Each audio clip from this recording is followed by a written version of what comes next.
Hello everyone. स्वागत है आप सभी का एक बार फिर से आपके अपने चैनल एडुटेनमेंट पर।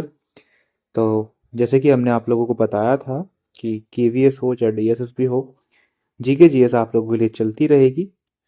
तो उसी के संदर्भ में एक तरीके से आप लोगों के लिए प्रैक्टिस सेट नंबर 3 आप लोगों के सामने है। इसमें भी हमने टोटल नंबर ऑफ जो क्वेश्चंस रखे हैं वो आप लोगों के 10 ही रखे हैं।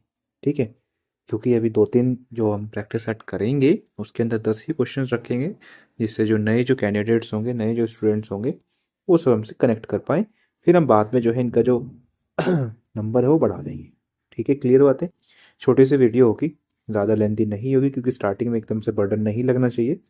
तो चलिए स्टार्ट करते हैं। आप लोगों की स्क्रीन पर पहला क्वेश्चन ये रहा, बताइए article 120 of the Indian constitution is related to which of the following. इसमें हिंदी में भी इंग्लिश में भी बाइलिंगुअल है तो ज़्यादा दिक्कत नहीं आएगी। भारतीय संविधान का जो अनुच्छेद 20 है, 120 है, वो किससे संबंधित है? पेन का कलर चेंज कर लेते हैं क्योंकि फिर रेड रेड हो जाएगा ना सारा। अब बताइए कौन सा ऑप्शन आप लोगों का सही रहेगा? Language to be use in the parliament, या language to be use in the courts, या official language of the union, या स्पेशल स्टेटस ऑफ हिंदी? बताइए। तो सही जवाब आप लोगों का होगा आर्टिकल 120 का language to be use in, language to be use in the parliament. Parliament के अंदर जो इस्तेमाल किए जाने वाली जो लैंग्वेज है, जो भाषा है, वो 120 के अंदर आती है। क्लियर बात है। वही मैं आर्टिकल 121 की बात करता हूँ। अगर मैं बात करूँ आर्टिकल 121 का, 121 जो है कुछ रेस्ट्रिक्शंस लगाता है पार्लियामेंट में, कि कुछ चीज़ें रिस्ट्रिक्ट हैं, किनको आप लोग पार्लियामेंट के अंदर डिस्कस नहीं कर सकते। वहीं अगर 122 की बात करता हूँ तो वो रेस्ट्रिक्शन लगाता है कोर्ट पे, यानी कि पार्लियामेंट के अंदर, पार्लियामेंट के अंदर जो भी हमारी प्रोसीडिंग्स होती हैं, पार्लियामेंट्स के अंदर जो भी प्रोसीडिंग्स होती हैं, उनको कोर्ट की जो स्क्रूटनी है उससे अलग रखा गया है, यानी कि कोर्ट उसमें इंटरफेयर नहीं कर सकती। तो ये चीजें लिखी गई थी 122 के अंदर। वहीं मैं आर्टिकल 123 की बात करता हूँ। चलो इसका हमने क्वेश्चन रखा है, इसको वहां पर डिस्कस करेंगे। क्लियर हो गई बातें? एक ही क्वेश्चन से हम लोगों ने 3 आर्टिकल समझ लिए। ठीक है, एक ही क्वेश्चन से हम लोगों ने 3 आर्टिकल समझ लिए। 120 के अंदर हमारी लैंग्वेजेस आती हैं जो कि पार्लियामेंट के अंदर यूज होती है। 121 के अंदर हमारी रेस्ट्रिक्शंस आती हैं कि पार्लियामेंट के अंदर कुछ रेस्ट्रिक्शंस भी होती हैं। 122 के अंदर आती है कोर्ट स्क्रूटनी, थोड़ा शॉर्ट में लिख देता हूँ, कोर्ट स्क्रूटनी नहीं हो सकती पार्लियामेंट प्रोसीडिंग्स की। और 123 को हम आगे डिस्कस करेंगे। और इसकी जो ये पीडीएफ है आप लोगों को, ये जो पीपीटी फॉर्म में जो मिलेगी आप लोगों को, ये हमारे टेलीग्राम चैनल पर मिल जाएगी। टेलीग्राम चैनल का जो लिंक है वो आप लोगों को डिस्क्रिप्शन के अंदर देखने को मिल जाएगा। ठीक है, चलिए जी आगे बात करते हैं। क्वेश्चन नंबर हमारे पास सेकंड आता है, which of the following taxes was led by the during the Chola empire. तो चोला एम्पायर के दौरान, चोला साम्राज्य के दौरान इनमें से कौन सा कर लगाया जाता था? आपके पास 4 ऑप्शन है, वेटी, जजिया, जकात या खराज। बताइए जी। देखो चोल एम्पायर की बात करें तो मेजर जो थे आप लोगों के 2 लगाए जाते थे, एक तो था वेट्टी, एक था आप लोगों का कदमई। ठीक है, तो जो वेट्टी जो होता था वो आप लोगों का इनमें से चोल एम्पायर के ड्यूरिंग लगाया जाता था। क्लियर बात है। वेट्टी जो होता था, वेट्टी जो होता था वो लगता था फोर्स्ड लेबर पे।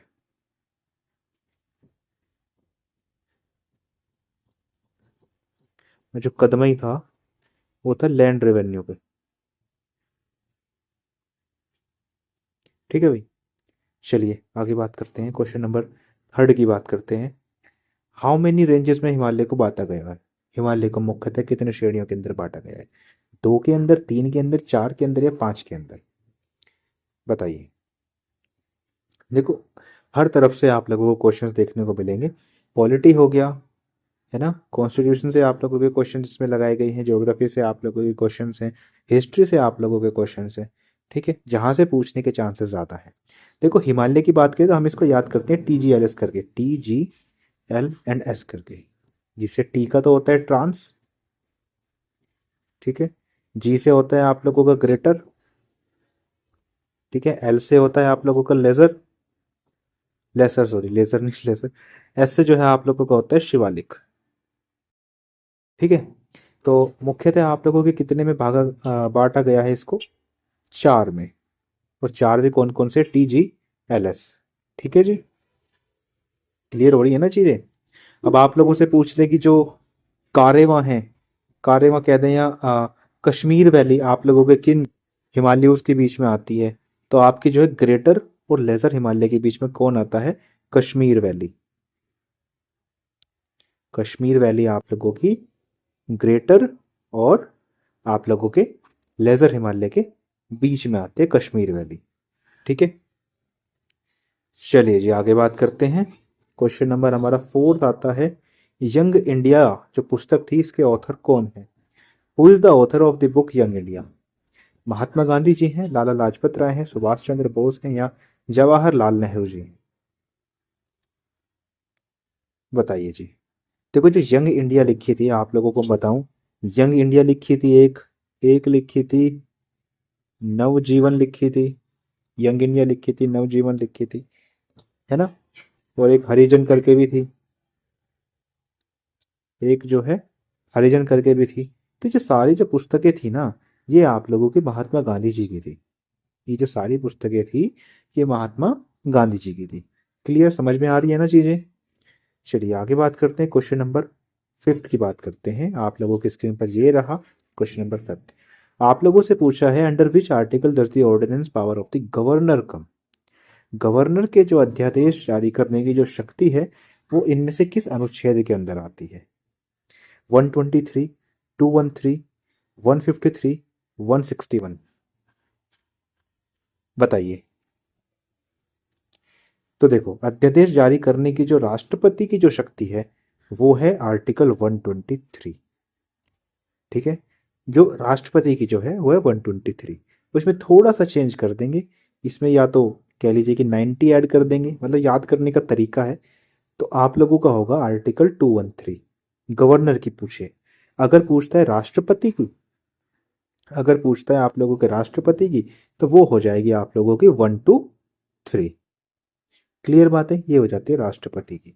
इसकी मैक्सिमम लाइफ भाई कितनी होती है, ये भी क्वेश्चन पूछा जा सकता है। तो इसकी जो मैक्सिमम जो लाइफ हो सकती है ऑर्डिनेंस की, प्रेसिडेंट वाले की, ये हो सकती है 6 मंथ्स 6 वीक्स। ये आप लोगों की अध्यादेश जारी करने के मैक्सिमम लाइफ हो सकती है।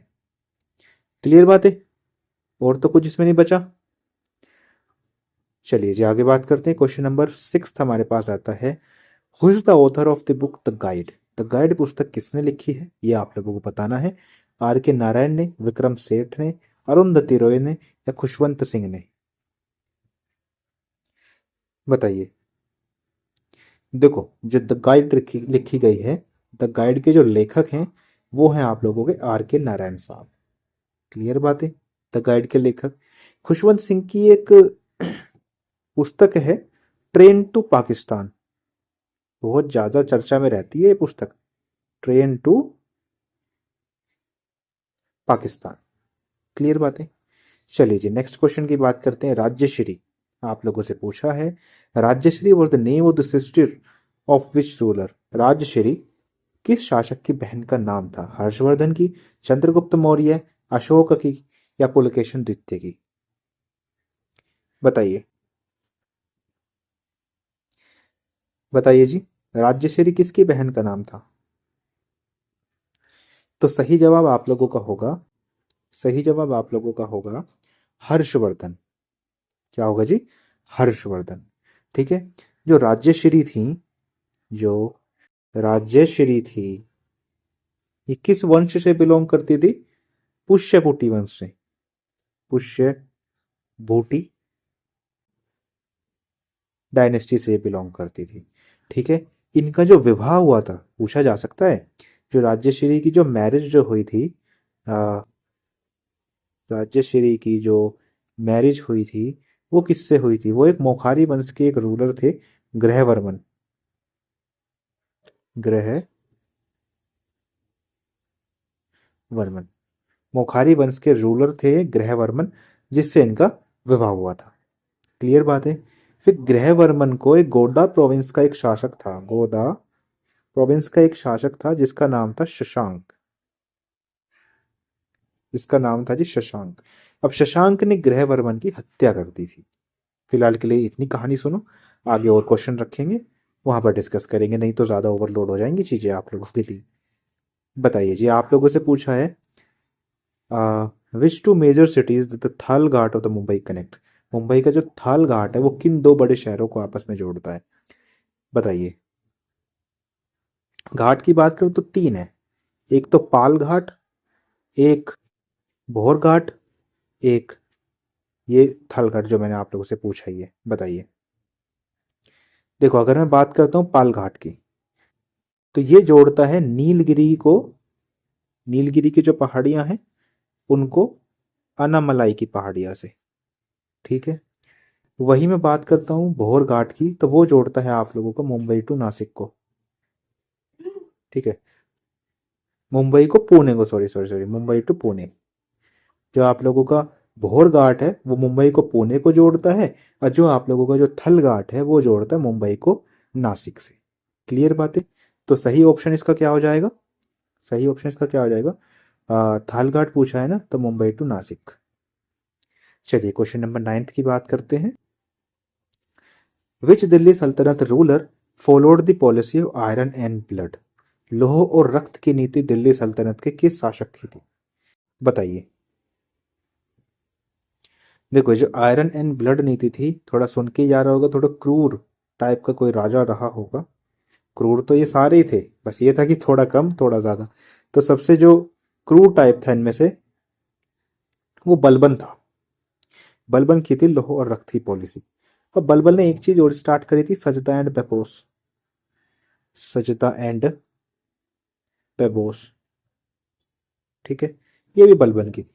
अलाउद्दीन खिलजी की बात करते हैं तो इसने थोड़ा मार्केटिंग के ऊपर ज़्यादा ध्यान दिया था।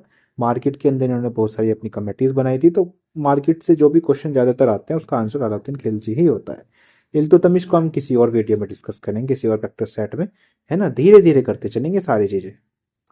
चलिए जी क्वेश्चन नंबर 10 आपका लास्ट क्वेश्चन ये रहा, what is the literacy rate of India as per the latest census. Latest आप लोगों का वही 2011 वाला ही है। भारत की साक्षरता दर कितनी है, बताइए। तो सिंपल सा आंसर है 74.04। ये है आप लोगों की ओवरऑल पूछा है 74.04 लिटरेसी। अगर मैं यूनियन टेरिटरी की बात करूं कि किस यूनियन टेरिटरी की सबसे ज्यादा है, कि किस यूनियन टेरिटरी की सबसे हाईएस्ट लिटरेसी है, तो वो है आप लोगों की लक्षद्वीप की। लक्षद्वीप की अप्रोक्स 92%, और टू बी प्रिसाइज 91.85% के आसपास इसकी लिटरेसी है, ठीक है। किसकी वाला, लक्षद्वीप की सबसे ज्यादा लिटरेसी है यूटीज के अंदर। क्लियर बातें। और बाकी केरला की तो आप लोगों की स्टेट के अंदर आती ही है, ठीक है। तो चलिए दोस्तों फिलहाल के लिए इतना ही। तो इसके जो पीपीटी है, जो पीडीएफ है, आप लोगों को हमारे टेलीग्राम चैनल पर देखने को मिल जाएगी, तो वहां से आप लोग उसको ज्वाइन कर लीजिएगा। तो चलिए फिलहाल के लिए इतना ही, धन्यवाद।